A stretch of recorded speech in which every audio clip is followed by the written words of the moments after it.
Welcome back to another episode of the podcast, From the Depths of Darkness to the Light of Success. I am your host, Chris Swiech, and on this podcast, we talk about mental health, addictions, ADHD, and really anything anyone's afraid to talk about, we talk about it on the show. I believe everyone's story is valuable at the end of the day. It does not matter what walk of life you come from. We're all welcome on this platform. You can check the show out over on YouTube, From the Depths of Darkness to the Light of Success. Hit that subscribe button, turn on the notifications. You can find the show in audio format on Spotify, Google Podcasts, Apple Podcasts, and really wherever you listen to your podcast, you can find it there. And hit me up over on Instagram at Depths of Darkside for some great content, a little look into my personal life and what my life and journey is all about. With no further ado, I'd love to introduce to you my next guest. We're going to dive deep and talk about postpartum depression today with a fellow Guelphite, Laci Frazier. You want to take it away and let them know a little bit about you and what you're all about, Laci?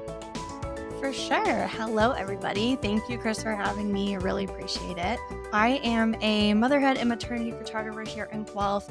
I have been photographing since 2013, but it wasn't until I had my son that postpartum and family photography really became front and center for me. So I've been doing that since I had him in 2020, like right before the world melted. And yeah, that's where my journey started with all of this. And I've thoroughly enjoyed sharing my journey ever since for the last 3 years on Instagram, connecting with fellow moms and just making sure that everyone who is going through the postpartum period really feels heard and seen. So can you share your personal experience with postpartum depression and how it affected your daily life and overall well-being at the time? Yeah, absolutely. So I share on my Instagram not a funny story, but it's interesting to me. When I was about 6 months pregnant, you're handed a sheet of paper and you're asked to check off your different mental health symptoms at the time. And they grade you a couple different times throughout pregnancy as to where your mental health is. And I remember seeing the section regarding postpartum on that sheet of paper, and it included symptoms like hallucinating and having intense and intrusive thoughts and having rage. And I just remember seeing that going, that is really intense. That's not going to be me almost. Like I almost had this immediate feeling of wanting to push that away, thinking it was way too much. Fast forward to having my son 3 months later, I experienced all of that and more. So it actually started pretty much from the day that I had him in the hospital. I did not have a good pregnancy and I had an even worse birth experience. I had a hemorrhage and a birth injury and all sorts of things wrapped up in the actual birthing experience. And that I believe it led to triggering a very intense postpartum depression and anxiety. And so it started even from having him the next day after he was born in the hospital. I just remember not wanting anyone else to hold him. I didn't want anyone to touch him. That included doctors, nurses, people that were there to help us. I was very fearful of anyone touching him. And it was pretty much immediately that I started thinking like, hey, something feels off. It felt too intense. And over the next 4 months, that just spiraled into further intensity. And I did end up experiencing all of those things that were on that sheet, like hallucinating, like very intrusive thoughts and rage, and just a lot of very dark feelings, suicidal feelings, that type of thing. So I, yeah, like I said, I felt so disconnected from that experience when I just first saw it on a piece of paper. But when you actually go through it, it no longer is something that is not a joke, but you start to realize how serious it is. And when you talk about your experience with other moms, you realize how many people have also gone through it. So that's what led me to want to really share my story on social media, just to connect with others who have gone through it. And then anyone who's pregnant, to prep them for maybe going through that and knowing that they're not alone. So what was it like that was going through your mind when, say, doctors, nurses, or other people wanted to hold the baby or to just check him out? Like, what was going through your mind though? Like, why were you thinking those things at the time, sort of thing? Yeah. Were you thinking they were going to hurt him? Yeah, it was a combination between fear of the unknown. Like I wasn't sure if maybe if someone picked him up, and this happened, bless her, with even like my mother-in-law. I know I was like very snappy, didn't want even family members to hold him. Even, yeah, like anybody. I was just worried that if they picked him up, they would drop him. If they went to do a check on his reflexes, that they would almost puncture his skin. Like it was very irrational thoughts that didn't make sense. I also had a very specific thing where if someone was on one surface, let's say hardwood, and then they stepped onto carpet, I would always think about them falling on that new surface while they were holding him and how that new type of flooring would impact him. So, very specific random things that I would have never thought about, but they were very intrusive thoughts and I couldn't get away from it 24/7. Yeah. So, what were some of the key warning signs or symptoms you experienced that made you realize you were dealing with postpartum? And how did you seek help or support through these times? Yeah, for sure. So, I feel like a lot of people have a gradual fall into postpartum anxiety or depression, and I just hit a brick wall. Like I said, it started from the day that we got home, and then it was lingering for a couple weeks. And then, really, by week three, it was full blown. And it got to the point where being unalive sounded better than being alive. That sounded easier. So for me, the warning signs were really just what I was experiencing 24/7. There was a lot of crying, a lot of wanting to be alone with Leo. That's my son's name. And everyone around me could even tell that something was wrong. And so I feel that it's pretty common to have a lot of warning signs or a gradual fall. I just didn't have that for myself. But yeah, I ended up seeking out help from both other moms and actually a therapist as well around the 4-month postpartum mark because it was still very bad. I ended up going through this for it was about a 6-month intense journey with this. And around 4 months, I contacted a therapist and started going to regular weekly sessions. And that really was helpful for me to not just not feel alone, but B, to start to receive some type of treatment. I ended up getting on anti anxiety meds just to help give my baseline a higher threshold instead of being constantly 24/7 triggered. But yeah, and like I said, I sought help from other moms too who had experienced this, and that was both in person and on social media. Although I will say it was like peak of COVID, early COVID, so wasn't a ton of in person connecting I could do. But even going for walks like 10 feet apart with people was helpful just to get out and about and connect with people face to face whenever possible and know that I wasn't quote unquote crazy. There was reasons in my body why I was feeling this way. And it's not a fun thing to go through, obviously, but it is pretty normal to go through it. And that was helpful for me to start to sink in to my intrusive thoughts with that. It feels unsafe, but you're okay. And what were some of those intrusive thoughts that you had, if you don't mind, like maybe diving into a couple of them or some of what types of thoughts were you having at the time? Yeah, for sure. No, I mean, it was everything from thankfully, I never got the thoughts of hurting Leo. It was always about myself. It was everything from wanting to jump off our balcony and end everything, or it was even like overdosing thoughts. So it was pretty much just constantly thoughts about hurting myself, especially every new parent knows the sleep deprivation in the first few weeks really gets to you. And it was the combination of that sleep deprivation plus the anxiety and depression that were going on that was just making these thoughts constant. I feel fortunate that I didn't get the thoughts about harming Leo because that is actually a very common symptom of this as well as hurting the baby. And I feel lucky to have never gone through that because I'm sure that would be awful as well. But yeah, it was just mostly about hurting myself in pretty much any form you can think of. And I felt very ashamed about that. I didn't want to say that out loud because in my head, I'm going, I have a newborn that needs me. I have a husband who needs me. So I didn't want to talk about that part specifically with really anyone just because I felt so ashamed about it. But when I started talking to my therapist about it, she was like, "That's pretty normal with this type of thing." And like it helped to hear that, but at the same time, it still is a process that you have to work out for yourself as time goes on and you start healing. And it's good that you're able to talk about these things today instead of holding those things in because I found even with my own personal experiences going through my addiction and stuff, same thing. If you hold these demons in, let's call them those skeletons in the closet in, it only gets worse. It never gets better. So it's always good to talk about it with someone, whether it be neutral, like a therapist. Well, then down the road, you're able to open up to your husband. Hey, these were the thoughts that were going through me with no judgment. And that's the way it should be as well. So it's good Absolutely. that you're able to openly talk about these things now because it's able to, in one part, help one person. And that's amazing, or help many people. And so it's great that we're able to have these conversations openly today.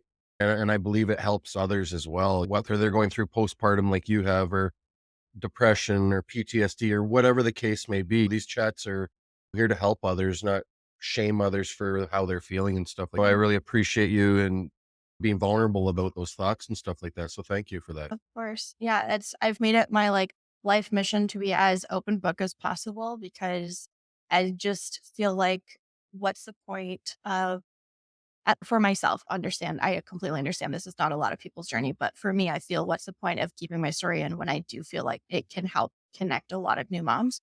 So not that I'm glad to have gone through any of that, but I'm thankful to be able to have that connecting point for those that might need it. I think another interesting point as well is that a lot of people don't know that men can actually have a version of postpartum as well. And so both Steph and I, my husband, we were both going through it at the same time. And he also fell deep into a depression and was struggling with anxiety as well. So it was that compound for our family that really just sunk the experience home. And yeah, it just made it a very not fun time. So that's just a good note is that men can also go through this. And that is also normal and can seek help for male postpartum as well. I didn't even know that men could go through it too, but that's an awesome point. Having two children myself as well. It's good that the two of you can support one another and help one another and be there to listen to one another. And I'm sure you guys have boundaries as well. Hey, I need my alone time or vice versa. But it seems that you guys have built this structured life at home that you're able to support one another through these tough times as well and come out on the other side as well. So that's amazing to hear that you've been there for one another. Yeah, definitely. It took some time for sure. Like the first 6 months was awful. And then it took about a year for really both of us to start feeling like normal humans again and be able to have some resemblance of that level of enjoyment of life that we had prior to everything happening. But yeah, it definitely was helpful for us to be able to lean on each other as difficult as it was and as unstable as we felt often. Yeah, it was absolutely beneficial for us knowing that we had that support. Everyone, there's a pretty cool backstory to how Lacey and her husband met as well. It's pretty unorthodox if you ask me, but hey, everyone has their own love story in the way it comes. You want to share a little bit about that? I've seen it on social media and I know that because I know you guys from outside of that as well. Yeah. But how did you guys meet? Yes. Okay. So one of my favorite stories, I will say, I know I'm biased. So we met almost 12 years ago online through a little blog platform called Tumblr, which is not really a thing anymore, but it was massive at the time. We both ran personal blogs, and mine had started, quote unquote, like picking up traction. And I started getting some hate messages and positive comments, the blend that any social media comes with, right? And I started getting hate messages to the point of these online bullies going, go kill yourself. And I'm a 17-year-old just sharing my life and my thoughts. And I was never expecting to receive these types of comments, but online viewers can be cruel. So that was a couple of the comments I was getting. And I ended up responding to one of them, which I didn't often do. But I said, please use your energy elsewhere and go spread positivity. You're just feeding me this negative voice and you don't need it. I don't need it. And Steph ended up seeing that and sent me a message and said, just ignore those people. You're better than that. Just keep focusing on the positivity like you normally do. I was like, who's this guy? And so it went from there. I messaged him back just saying quick little thank you. And then we started bantering back and forth. From there, it went to Facebook friends and then Skyping every day for a year. And then I actually flew up to Toronto for his senior prom for a weekend. And that's when we met in person. And then we flew back and forth long distance for 5 years before we got married. That's amazing. That's probably the short version of it. But it's cool how love stories can unfold and stuff like that. So it sounds like you went to his high school prom with him. And Yeah. Yeah. that's That was awesome. interesting. I was homeschooled for my high school years online. Oh, wow. Yeah, so I went from literally no normal experiences to like the most normal experience, and it was interesting. I had never experienced anything like that, but it was fun. It was a good time. That's amazing. Yeah. And if you guys want to follow Laci and her journey as well, she's over on Instagram. What's your Instagram handle again, Laci? Yeah, it's Laci Frazier photo, LACI FRAZIER photo. Thank you for that little side story there. That's amazing. Yeah. And the story keeps unfolding every day with their beautiful little family as well. Yes, So exactly. I know. We back feel to very talking blessed about and post. lucky. I bet you do. It's amazing to watch your story unfold, and it's cool just to see everyone blossoming and Leo growing up day by day, getting bigger and Bigger, way sassier. I wonder who he gets that from. Yeah. Yeah. you gotta go check out the best one. I had so many good laughs and I've watched it over and over. Is Leo goes in the condom drawer. You gotta watch the reel though. That is the best one. Maybe I'm gonna have to go find it now and post it to my story because Yeah. it was classic.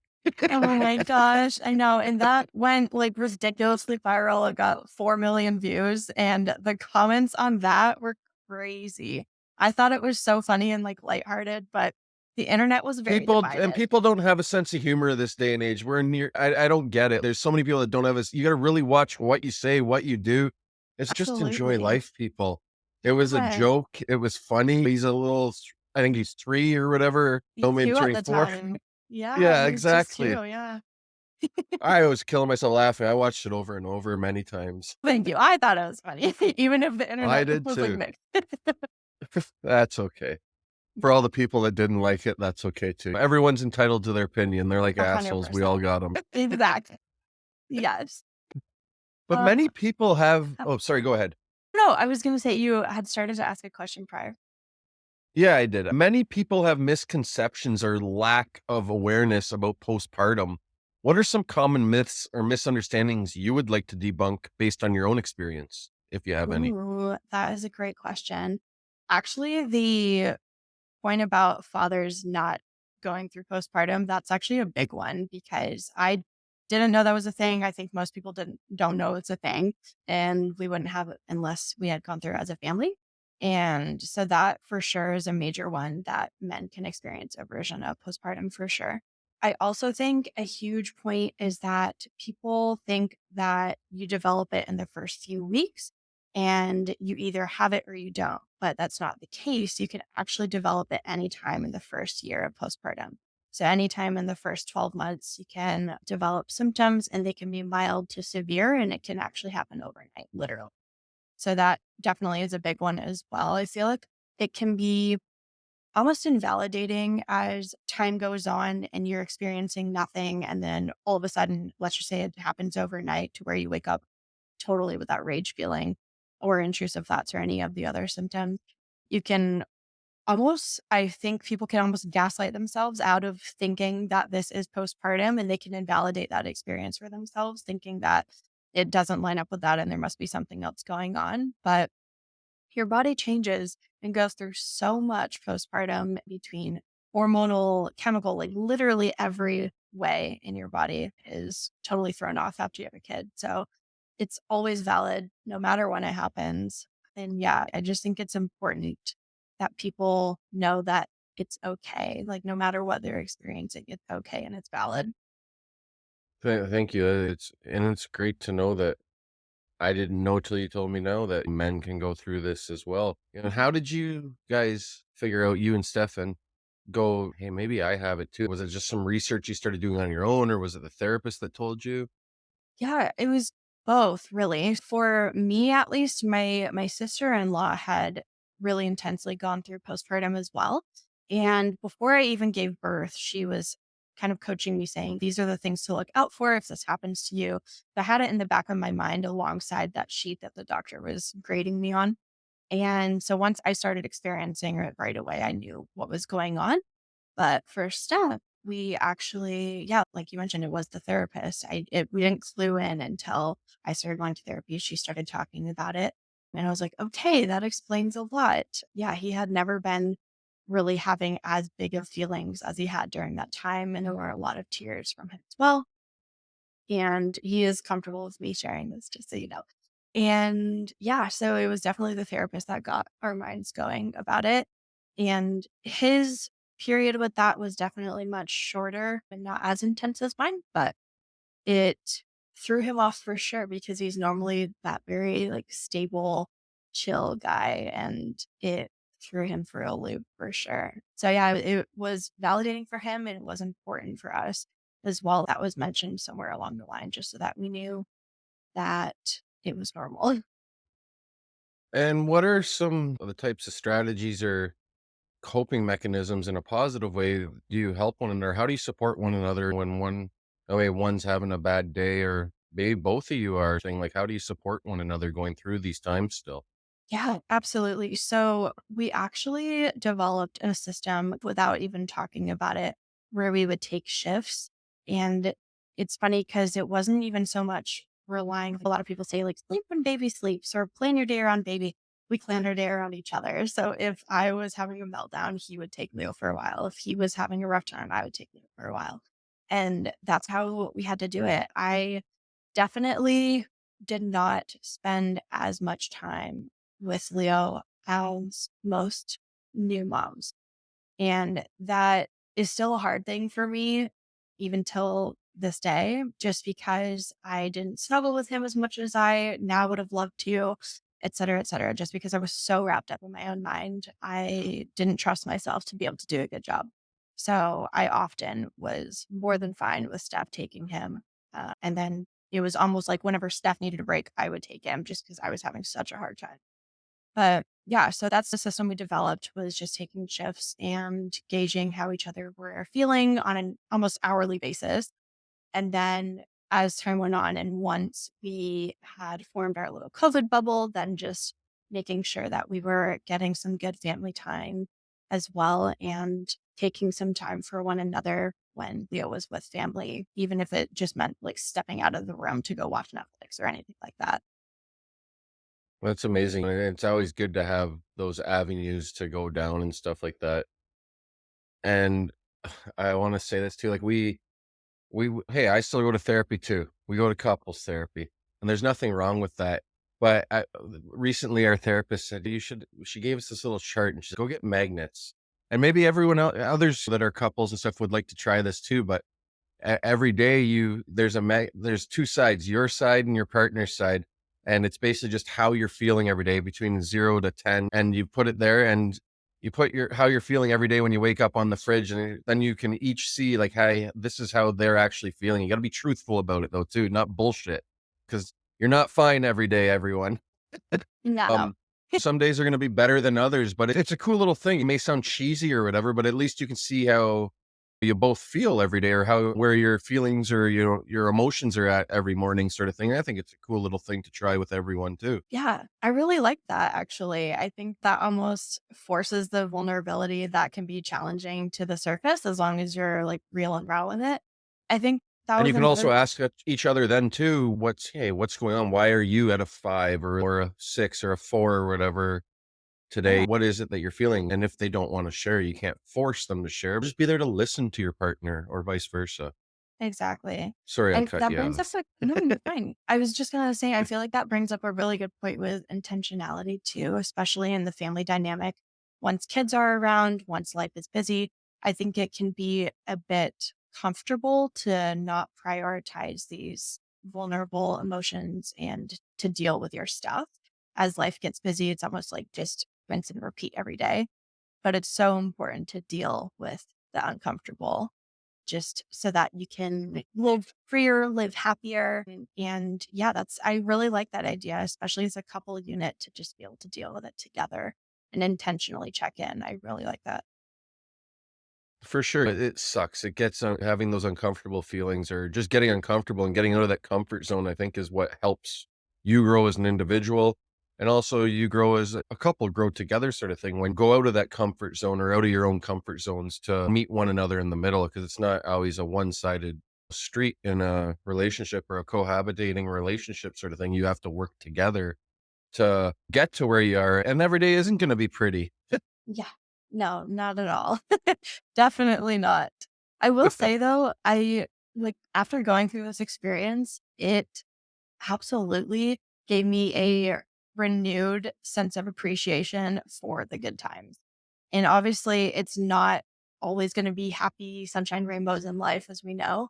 But when things are good, it's just so nice to sit and reflect on how far you've come and where you like how far life has taken you in your own personal journey when things are good.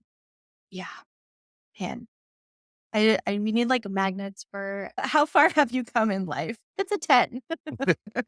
For sure. Everyone, has their story and we should all share our story like we do on this show. I think it's important to do that to help one another and to see how far you've come. Like even when it takes time, I've had guests come back and say, I've go back and listen to my episode, but I've seen how much growth I've had since then and stuff like that. So it's cool to see the growth in others that you've met along the way too. So it's amazing to have that growth in yourself. Definitely.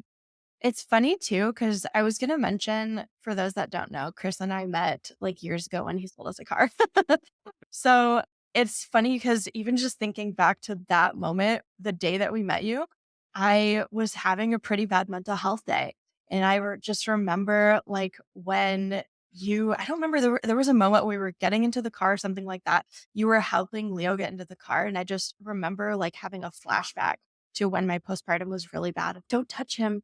And it's just so interesting how you never know with anyone you're interacting with, you never know what's going on. And it's such a good reminder to be like gentle with others because although that wasn't a tough moment for me, if I had been back in that postpartum headspace, that would have felt like earth shattering. It And would have it's, been like lights out almost, eh? yeah, truly, honestly. I So might have got punched out, everyone. maybe not like that intense, but it's just yeah, it's just funny. You literally never know what people are going through. And I experience that regularly when I go into clients' homes for photo shoots as well. I never know if I'm walking into a space where this mom or this couple, dad included, is really struggling or if they're okay. And sometimes they feel comfortable sharing that with me and sometimes not. But yeah, it's just people are always on their own journey, right? They're always going through something that you might not know about. Exactly. So it's important just to take the time to even someone like I always say, whether it's a homeless person or someone struggling on the streets, if just stop and say hi to them. Like recently, I was downtown Guelph. People like to bash the homeless and those types of things, but they're humans just like you and I. And I took the time. I still do that dirty thing and smoke, but he asked me for a smoke, and some people will tell him no or whatever. No, you go get your own or whatever. But I was like, yeah, hey, and what's your name? Introduced myself, and we chatted for 15 minutes, and he told me a little bit about his story. And it's just nice just to get to know someone on where they're at in life, and you can tell them a little bit about you, or maybe you can relate because you were once there in their shoes at one point in time too. Reach out to people, say hi to them. It's always nice just to get a hi, or maybe they haven't had that in a few days or something, or whatever the case may be, and you might make their day. Exactly. Absolutely. And that's the thing. Like, I've been very intentional with sharing to my postpartum community on Instagram. If you're having a bad day, slide into my DMs. We can chat about it. I'm happy to get on FaceTime. I'll get on a call with people, or you can just message back and forth. It's so important for people to have different avenues of connecting because not everyone is comfortable connecting in person. Not everyone has a support person. But yeah, just being available for your community members, if you have that capacity to do it, is so valuable. But before being available to your community members, people, I still can't stress it enough. It's important to take care of you before you can give yourself to everyone else too. So make sure you're taking care of yourself first before you give back to your community and stuff. And I'm not saying it's not a bad thing to give back, but sometimes I've had to hold back and be like, whoa, I need time. I don't have the capacity to have this conversation. And I'll be honest with people Yeah. and they have to be accepting of that and respect that boundary as well. And just be honest with them. If you don't have the capacity to deal with the conversation at the moment in time, there's nothing wrong with that either. Absolutely. Yeah. I actually love using the word capacity because I feel like that's a undervalued concept for people because I think people can so often stretch themselves far beyond their capacity and they may realize it and they might not. So you totally hit the nail on the head. Absolutely. You got to put on your life jacket before you can take care of anyone else. And I do it a lot of the time I suffer from ADHD, and most people do know that. I don't even like to say suffering from ADHD because it's a mental illness too, and it's a proven fact out there. And some people say it's not, and some people will, and that's okay. I'm not Mhm. here to fight back and forth about it. But I do stretch my limits all way too far some days. I've had to dial it back and be like, "Whoa, I have taken on way too much here." And I realize it after because sometimes I don't even think before I do as someone that has ADHD. I just go and do. There's no common sense filter sometimes with myself Mhm. at least. And I'll just go do and I'll be like, ah, did I just say that or did I just do that? And why did I do that? I have to Yeah. sometimes retract what I said, and sometimes it gets me into shit.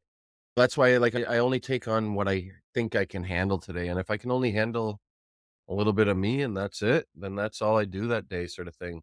And that's why I've dialed it back to just recording episodes 1 day a week. I used to do every day of the week and take on way too Wow. much. And That's a lot. at the beginning, I was like, wait a second. My wife's Chris, you have gone full manic. And that's what I do sometimes with my ADHD. It's like full manic and hyper focused on one thing. And that's it.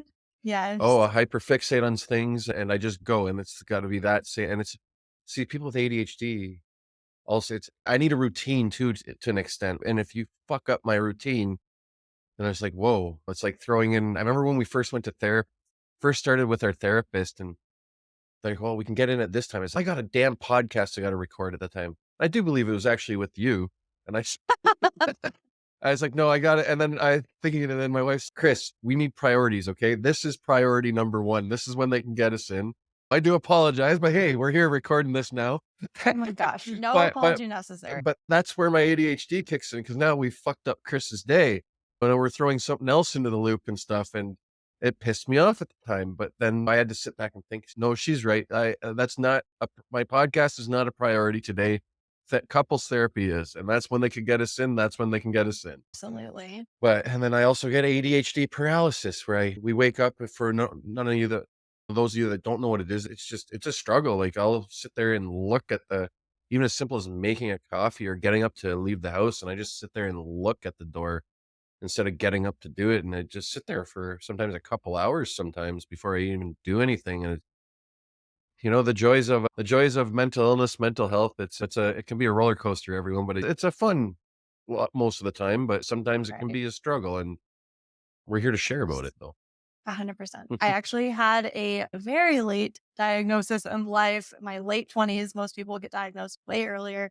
But yeah, I was just diagnosed with it last year as well. And it made a lot of things make sense. But I also did wonder, I'm like, could that have contributed to how my postpartum manifested? So I haven't done a lot of research into it, but I am curious as to how that could have contrasted. Well, ADHD goes hand in hand with so many other mental health issues, addictions, and those types of things too. From what just doing my own research and with therapy and doctors, and I was diagnosed at a really early age, but what they prescribed me at an early age, they shouldn't have after doing research and things like that, my own research and talking to naturopaths and doctors. I was prescribed Ritalin at 10 years old. So it's Hmm. real, and it really fucks with your brain. And that sort of, it starts to make sense later on in life, listening and figuring out all these things too. And that's where lots of things stem from. But do your research and talk to a professional and those types of things because it's a lot more common than people think it is as Mhm. well. Just and you can figure out best ways to support partners that are, have it or on the other side of it and stuff like that too. There's so many great people out there in this community now with what we have with social media and stuff. There's so many great professionals on Instagram and other places and stuff. Do your research and look at videos and stuff like that. It's great to just have these open conversations and talk with other neurodivergents. Exactly. No, I That's agree, and the new especially, word. like yeah, I know, it's definitely I feel like it's definitely a buzzword right now, but it is a thing, so it's fine, but women are diagnosed so much less than men, and they're diagnosed so much later.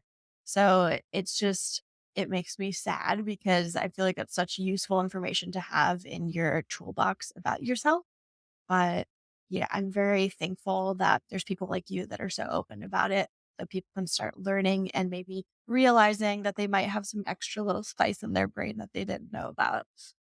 I know for sure. It's crazy. And if you need to be on medication for it, that's okay too. Some people don't believe in it, but I firmly believe in it. And there was a lot of trial and error till I found the right medication and what I needed for myself to just keep me at that even keel through Yeah. the day and stuff like that. And then I do know, and other people do notice if I haven't taken my medication on that day, I feel really off. And then Mm. I've had to go to work and I was like, oh, I better turn around and go get it because I know I have not taken it. I'll even go back to the point of counting my pills because I only get so many a month. All right, make sure I then don't double up on it because Yeah. that's deadly. It's not like deadly to the point I'm gonna die, but it's a whole different effect, I'll tell you that. And I have Yeah. doubled up many a times. Oh gosh, that would be Yeah. tough. Yeah. I've never doubled up on my anti-anxiety meds, thankfully, knock on all the things, because I'm so scared of doing it. But yeah, that would be very rough. Yeah, it can be. It's quite the wild ride then for a few hours, but there's not much I can do once it's in me.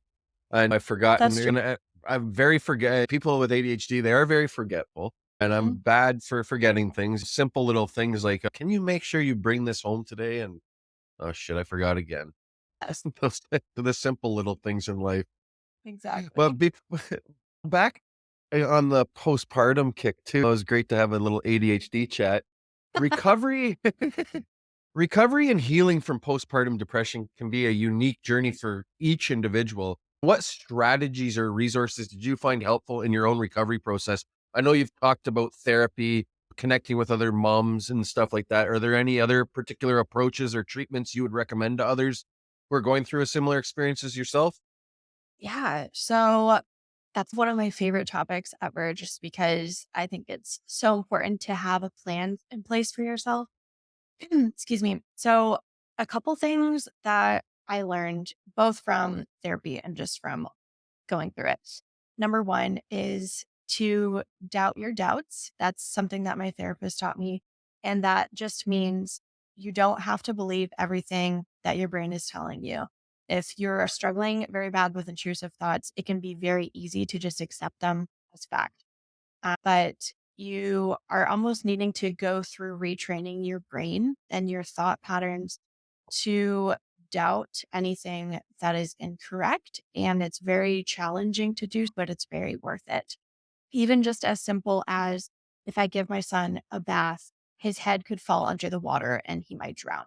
That sounds super intense, but it's a very real thought that a lot of postpartum moms go through. But the doubt your doubt, obviously you're taking proper precautions to make sure that doesn't happen. You're not filling the water too high. So you just, if you walk yourself through the facts of what's happening, it becomes easier to do some retraining and realize that I don't have to believe all of my thoughts. So that's a major one for sure. Another one is find your support people, even if it doesn't look like what you thought it would. So obviously, I have my husband, I have family, but I ended up finding support people in ways that I never would have thought. My best friend is actually an old coworker of my husband's, and I met her the same year that I had my son, and she became one of my biggest supporters for postpartum and going through that with her together. So you can just reach out to your community, even if you don't have support people in place already, whether that's Facebook groups, social media, friends of friends. You never know where your support's going to come from, but you have to have some. You have to push yourself to find it. It's so important. Other methods, like I said, I am still on anti-anxiety meds. I'm not trying to keep saying that, but it was very helpful for me. And then also finding the right medical team for you. I am a firm believer in that as well, whether it's outreaching to a naturopath versus your family doc, getting an osteopath involved, like whatever medical supports you need, especially in Canada where many things are covered. Or if you have the benefits through your work, whatever, just explore utilizing all of the things that you can that are in your toolbox available to you through that as well. And last but not least, the biggest thing is probably just time. which sucks to hear. And it sucks even worse to go through, but it's true. Your body just needs time to sort out all of those hormones, those chemicals, everything that's up in the air. And it will take time to retrain your brain and everything that's going on in there. An important note, if it takes longer than that first year and you're still feeling totally out of whack, there are certain cases where you need professional help to rebalance your hormones and chemicals in your body as well. So it might not just go away the time, but oftentimes it will. Thank you so much for taking the time today and out of your day to come on the show and share your experience with postpartum. It was amazing to hear your story and have some good laughs and just have a great overall chat today. I took so much away from it today, and I hope everyone else does. But before we go, again, they can find you over on Instagram at Laci Frazier Photo. And if any other moms are out there looking to connect, or even dads, I'm sure Laci would be happy to answer some questions as well. She's an open book. And if there's any other moms or families looking to do some newborn maternity photos and stuff, Laci's here to service that community as well. Shoot her a message over on Instagram. I'm sure her website's over there, and I'll drop all that stuff in the comments in the show notes as well. But I hope you all have a great rest of your day. And thank you again, Laci, for coming on the show. Thank you so much for having me. I really appreciated it.